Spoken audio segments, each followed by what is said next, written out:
Buenas tardes, estamos en la sala Gurugú, de nuevo, con Ana Vizcaíno Nieto, mediadora cultural. Muchas gracias, Ana, por venir otra vez invitada. Bueno, gracias a vosotros por tenerme una vez más. Te lo agradecemos. Hoy vamos a hablar de Goya, Francisco de Goya.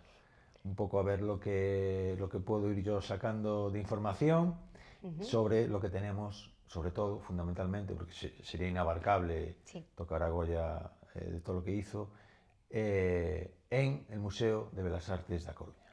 Sí, por traerlo a nuestra tierra, por traerlo al museo de aquí. En el Museo de Belas Artes de Coruña hay obras que no son obras pictóricas, son los grabados.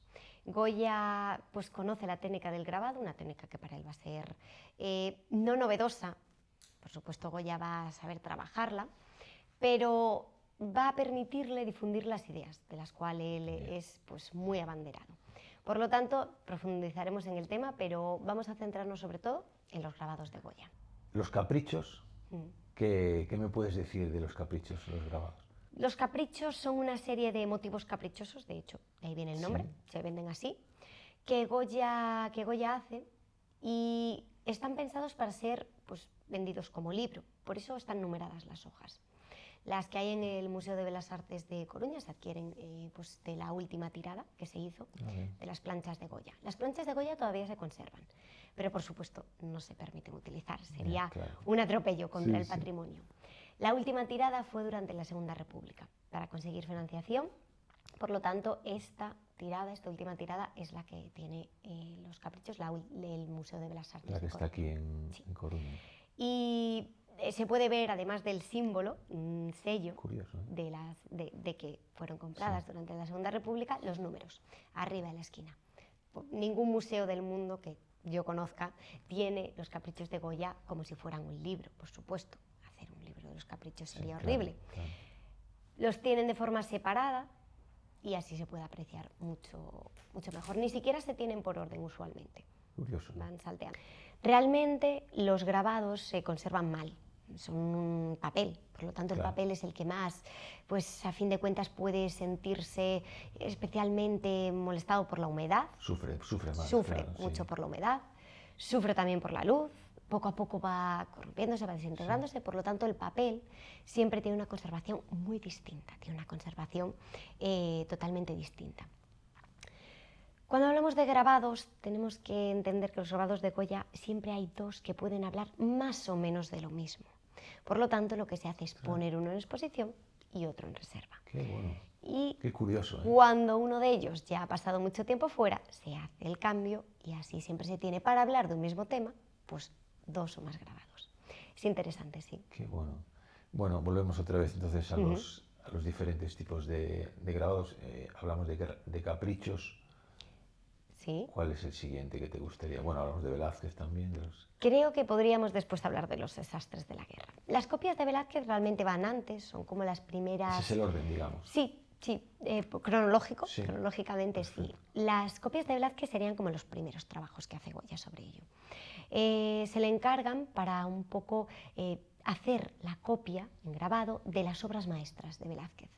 Curiosamente, si los vemos en persona, vemos que Velázquez era un genio en la representación de vida, de alma en sus personajes. Y eso se ve también en las copias de Goya.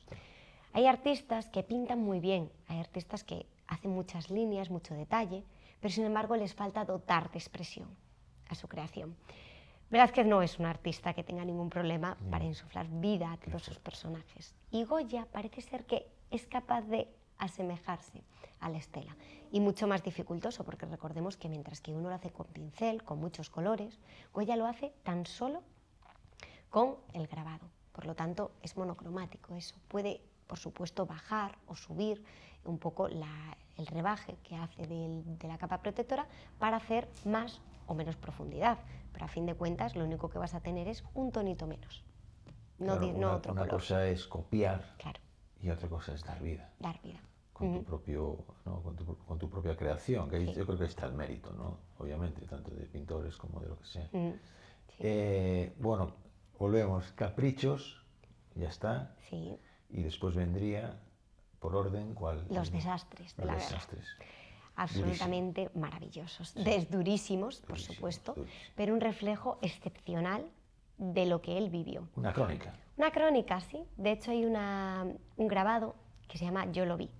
Sí, sí, sí. Yo lo vi porque realmente Goya vio toda la dureza y la crudeza de la guerra.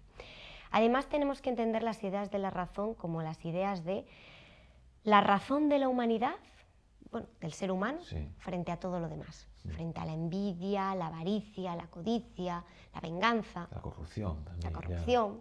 Y si hablamos de guerra, hablamos de avaricia, de Claro. codicia, de corrupción, de todo. de venganza, De todo, de sí. toda la maldad, de todo lo peor que Es saca lo que el iba a ser decir humano. yo. Yo creo que la guerra es la expresión de la maldad en su punto más álgido, ¿no? Efectivamente.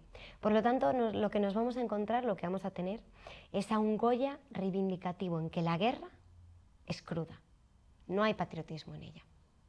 Porque, por supuesto, siempre es mucho más fácil matar a alguien y vivir con ello cuando crees realmente que lo has hecho justificado.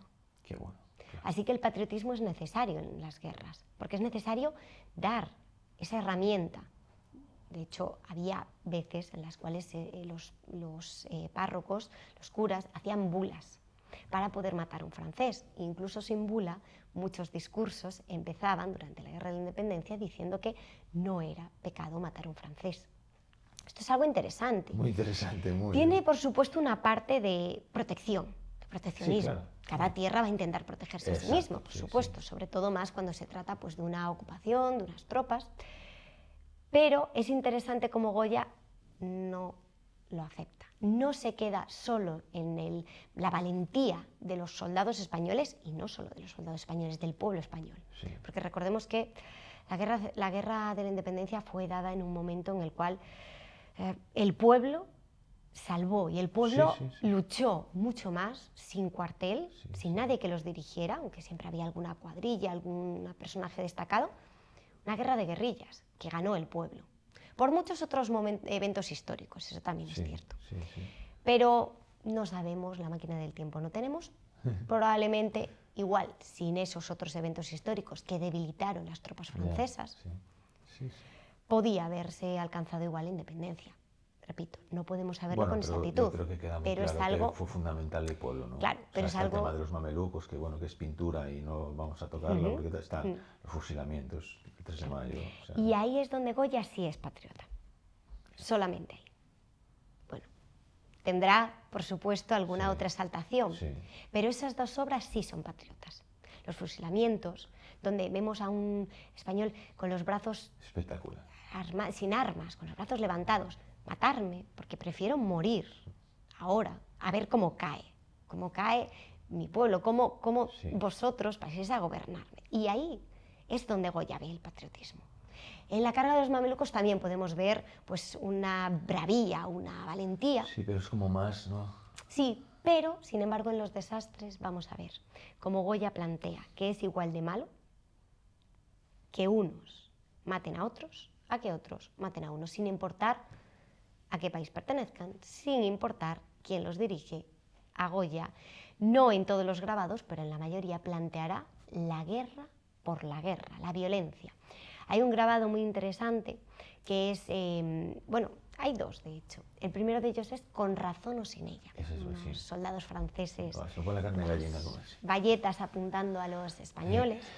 Uno de ellos ya está vomitando, pensamos que está ya vomitando sangre de las heridas internas. Y otro de ellos se titula Lo mismo. Lo mismo. Sí, es verdad. La misma violencia, pero dada la vuelta. Porque ahí lo que vemos es un español, no podemos usar la palabra soldado, pero Sí. bueno, un guerrero español, que Goya plantea como un zombi.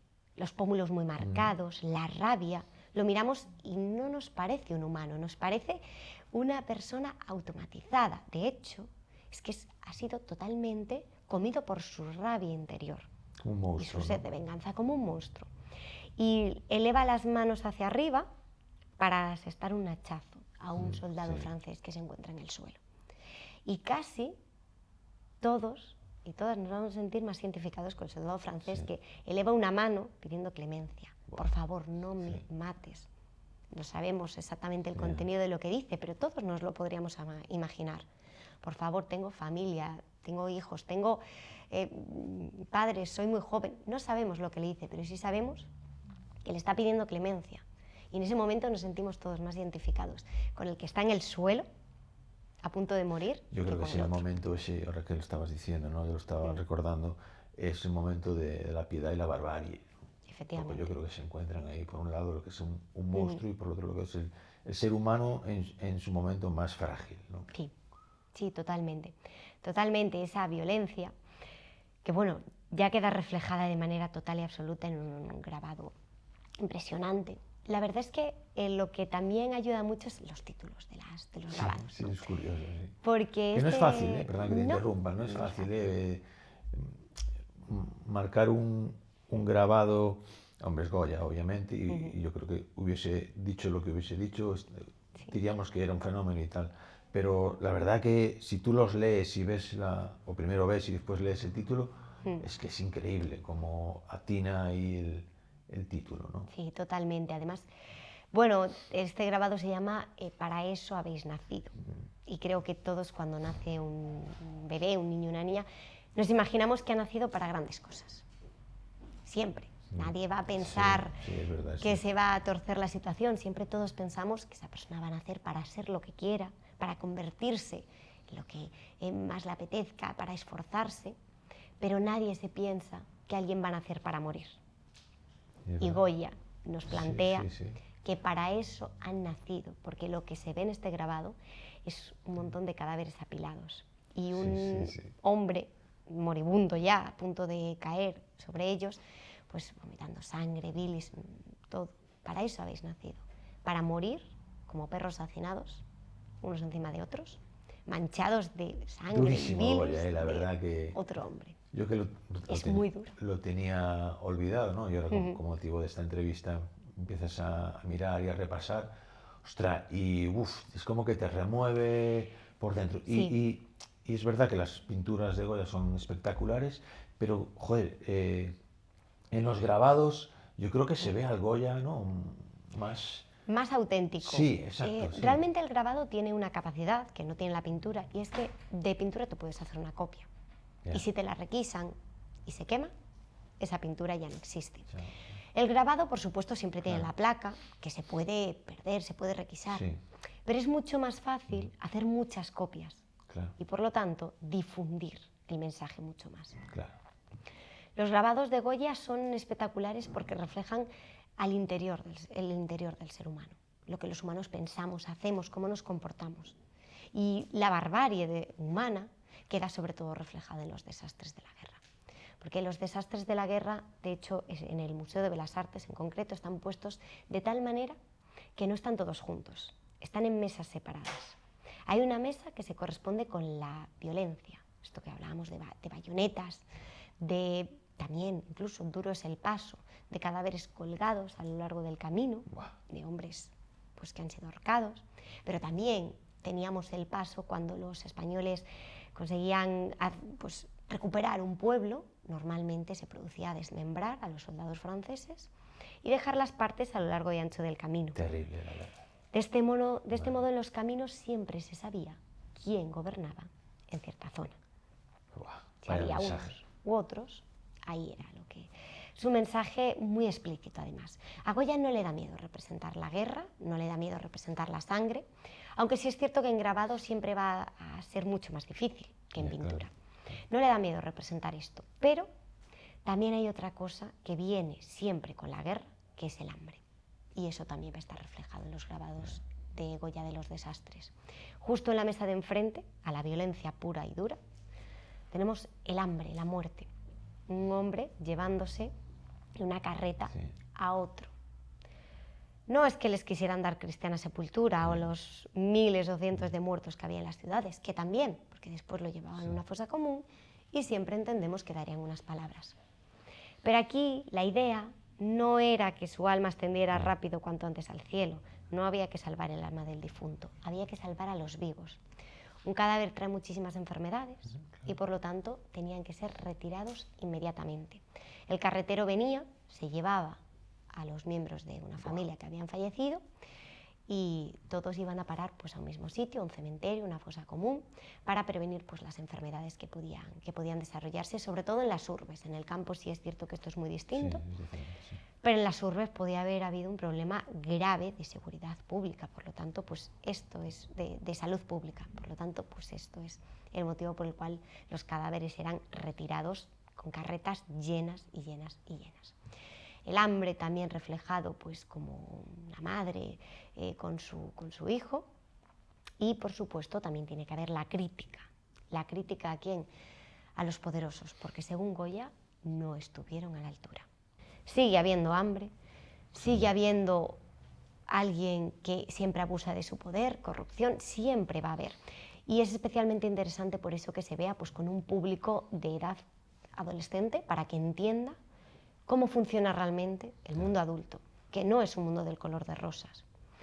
Y ojalá ya no hubiera guerras y lo de Goya nos parecería algo ajeno y arcaico, pero no es la verdad. Goya es atemporal. Correcto. Sí. Las reflexiones de Goya sirven para hoy. Por supuesto hay algunas cosas que cambian, hay algunas cosas que pues ya no se hacen, pero del resto podemos decir que es total y absolutamente verídico. Comentabas que había 4 mesas en el museo, y ya llevamos 2, digamos, ¿no? Guerra y hambre y... ¿no? Sí, la tercera, tres mesas. La tercera es en base a todo el régimen político. Wow. La guerra de la independencia generó para los liberales pues una sensación de que por fin se iba a llegar el ansiado liberalismo a España. No fue el caso.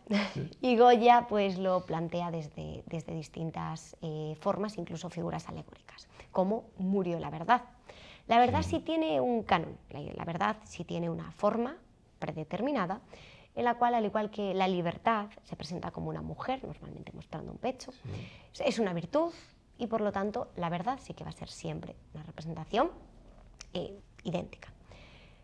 Él habla de la verdad pues asociado un poco a las futuras generaciones de reyes que vendrán, que para él prometieron el liberalismo, pero, por supuesto, no lo cumplieron. Bueno, para él y para todos fue una realidad que finalmente los liberales no acabaron nada bien parados después de la guerra de la independencia.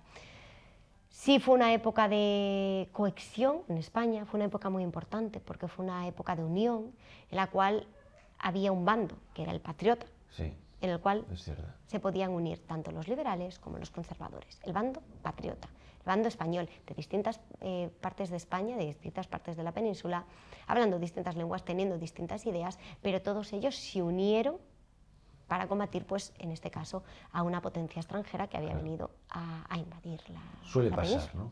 Cuando viene alguien de fuera, aunque tú te lleves mal con el vecino, cuidado, ¿sabes? Sí. De hecho, es literalmente un poco lo que ha pasado en este caso, ¿no? Eran distintos hombres comportándose de distinta manera, teniendo distintas ideas, y probablemente antes de la guerra de la independencia tendrían bastantes problemas. Pero fue llegar alguien de fuera y como cuando discutes con tu hermano. Yo puedo, pero ojo, cuidado, es mi hermano, no vengas a por... Hablabas de la libertad y ¿qué más había? En el museo lo que se encuentra es una verdad, pero si la libertad en Goya no tenemos ningún grabado expuesto que la presente, pero sí es un tópico muy recurrente, sobre todo pues, en la época en la que nos encuadramos. De hecho, Goya era un fiel defensor de la libertad. Sus ideas de la razón venían impuestas por las ideas francesas. Las mismas ideas de la razón en las cuales Goya creía fueron las encargadas de haber generado en Francia la República, haber conseguido la Revolución Francesa. Goya se le acusará de ser afrancesado. Sí, es verdad. Es algo que, por supuesto, tenemos que entender que cierta parte de verdad allí habrá. Y es que Goya tal vez vea en la llegada de las tropas francesas la oportunidad perfecta para que aquí se asienten las ideas de la razón. Claro que también hay que decir que los soldados franceses que venían, jovencitos, sin ninguna formación, no sabían precisamente de razón, pero sí sabían mucho de poder, dinero y rapiña. Gran parte de los expolios que se han tenido en España, especialmente de patrimonio religioso y patrimonio funerario, de tumbas, se produjeron durante la Guerra de la Independencia. Por todo Burgos hubo una rapiña muy intensa. Por lo tanto, probablemente para Goya también eso fuera un cambio muy brusco, darse cuenta de que las ideas de la razón no formaban parte de todo el mundo. Tauromaquia. La tauromaquia. Un tema muy delicado en estos días.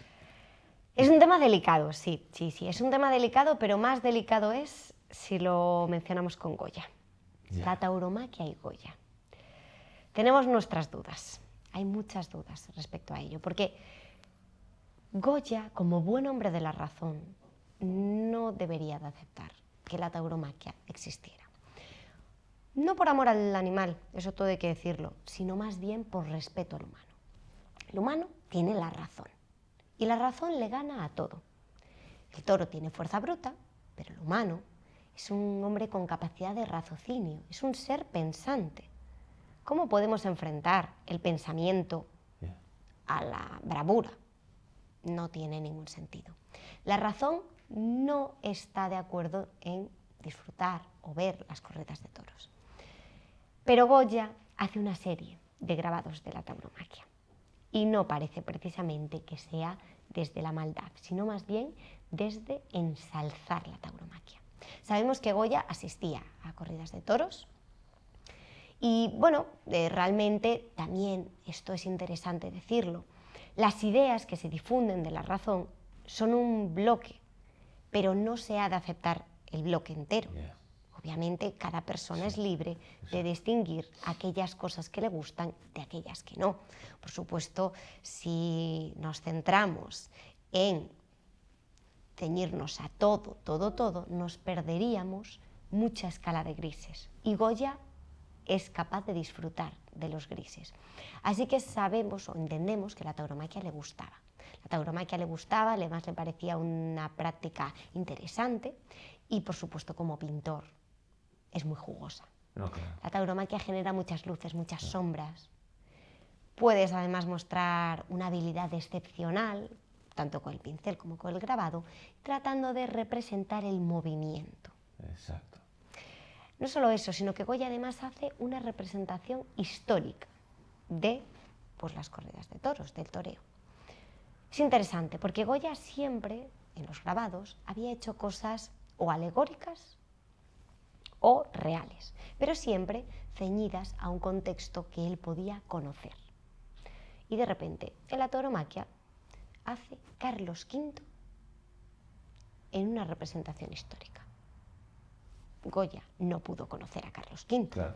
Y sí es cierto que pudo tener acceso a muchos de los cuadros en los cuales hay retratos muy íntimos de Carlos V, porque por supuesto cualquier pintor que tiene un mínimo de poder enseguida va a pedir que se le enseñen a los grandes maestros. Otros no hubieran tenido este privilegio. Hacer un retrato de Carlos V no es raro ni distinto, es una copia a fin de cuentas, al igual que las copias de Velázquez que vimos. Yeah.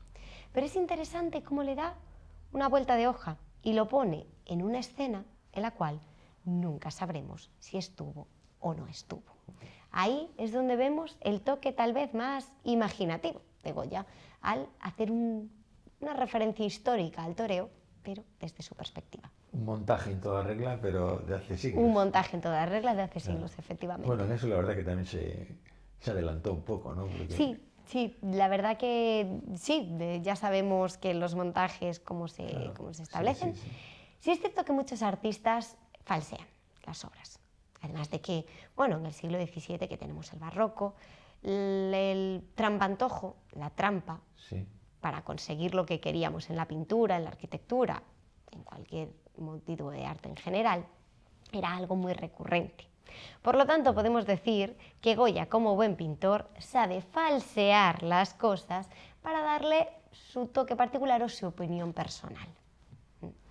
Y bueno, estos grabados además son espectaculares por las luces, las sombras, todos estos motivos que podemos ver perfectamente definidos, sí, por así decirlo, siempre desde una perspectiva que no nos permite ver al 100% si hay una exaltación clara del toreo. Pero si lo miramos desde la barrera, nunca mejor dicho, todo parece ser que sí. El arte no es estático, el arte bebe de las matemáticas, de la proporción, de la geometría.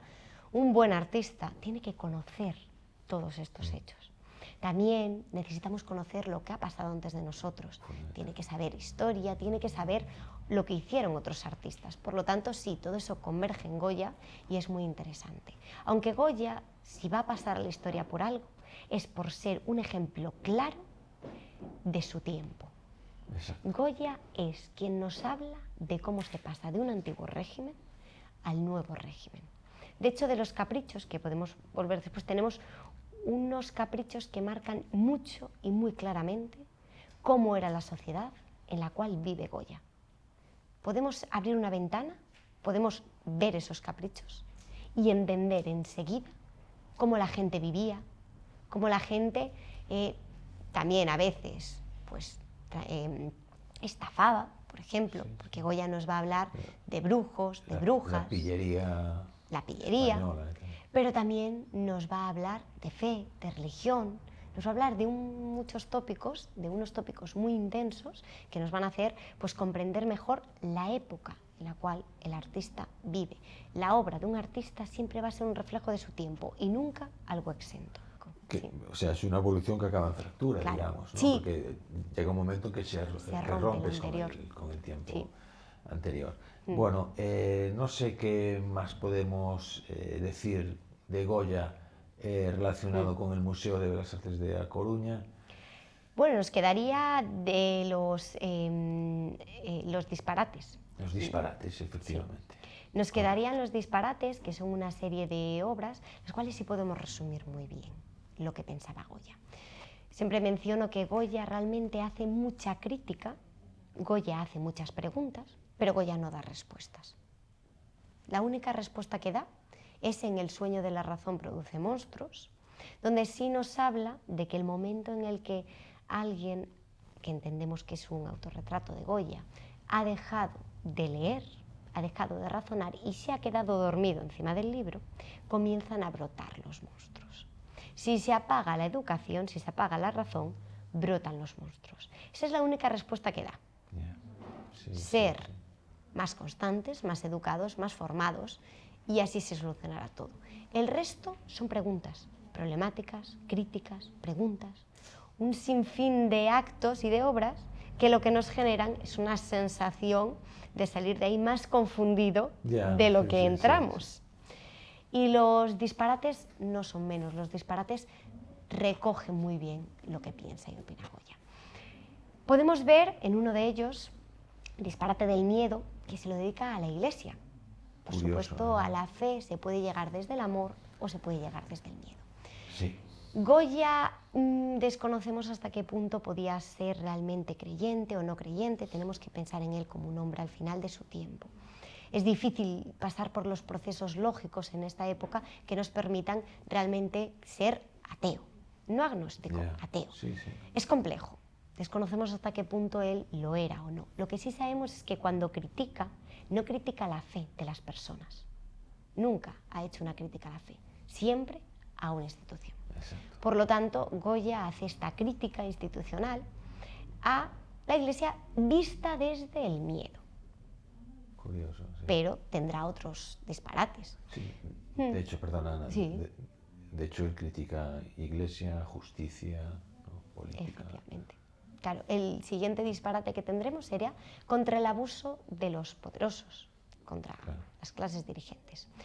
Es curioso porque lo que tenemos es mucha gente pequeñita y una gran sombra, que la gran sombra les da el miedo, el pavor, y hace que estas personas se queden en el suelo. Tal vez si se unieran todas y se pusieran de pie, podrían hacer algo, pero la obra de Goya no va tan avanzada. Sencillamente sabemos cómo él pone a las personas todas tumbadas, tiradas y algunos huyendo despavoridos. Curiosamente, los pone armados. Podrían defenderse si quisieran. No sabemos por qué no quieren. Y la gran figura, una sombra blanca, curiosamente no tiene rostro, cuando sería mucho más sencillo representar a las clases dirigentes que tenían la misma modo de afeitarse, el mismo modo de peinarse, la misma ropa, al igual que pasa pues igual hoy en día, ¿no? Mientras que las clases populares eran más difíciles de hacer una unión. Sí. Cada uno va a tener un peinado, va a tener un vestido, va a tener unas cicatrices promovidas por sus duras condiciones de vida distintas. Por lo tanto, curiosamente no, él le da rostro a las personitas, pero no le da rostro a la gran masa, que es los poderosos. Claro. En otro de los grabados podemos ver cómo él, Goya, era un hombre crítico, no está a favor de que la Iglesia como institución obligue a la gente a comportarse de un modo u otro. Es una realidad. Pero tampoco está a favor de que no exista nada que le diga a los humanos cómo comportarse. Porque los humanos tenemos un problema, los vicios. Los humanos somos dados a la bebida, al juego, a los excesos en general. Sí. Y eso él Es humano eso. lo va a poner en un grabado. Claro. Un grabado donde se encuentran unas figuras en círculo, bailando, de una manera muy explícita, las mujeres con la cadera muy puesta hacia uno de los lados, tratando de remarcar mucho las figuras, el cuerpo, y haciendo un poco alusión a cómo a los humanos no se nos puede dar manga ancha, tampoco controlar mucho ni dar manga ancha, porque ahí es cuando vienen todos los problemas. Goya se sitúa, por lo tanto, una vez más, en el centro. En el equilibrio. En el equilibrio. Es lo que pretende. Sí. Bueno, Ana, lo vamos a dejar aquí hoy. Perfecto.